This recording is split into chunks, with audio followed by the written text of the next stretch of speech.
Bugungi kunda muhtaram prezidentimiz yoshlarga qaratilgan imkoniyatlari asosida veterinariya farmatsevtika sohasidagi bir qancha muammo va yutuqlarimizga asoslangan holatda biz yoshlar ilmiy izlanishlar mobaynida bir qancha dori preparatlarini yaratib kelmoqdamiz va bunga asosan ustozlarimiz ta'kidlaganidek tibbiyot insonlarni, veterinariya insoniyatlarni davolaydi tushunchasi asosida hozirgi kundagi yaratilayotgan preparatlarimiz aksariyat holati veterinariya sohasidagini davolash uchun emas, balkim oldini olishga qaratilgan preparatlarimizga asoslanib tayanib kelmoqdamiz.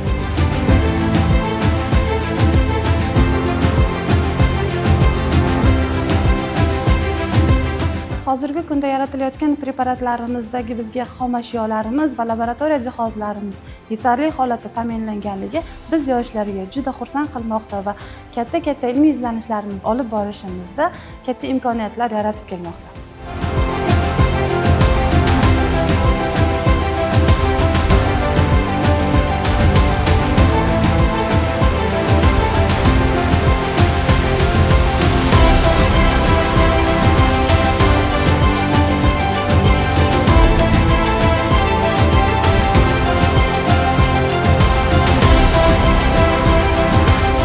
Bugungi kunda respublikamizda veterinariya sohasiga davlat va hukumat tomonidan qaratilgan e'tibor natijasida universitetimizda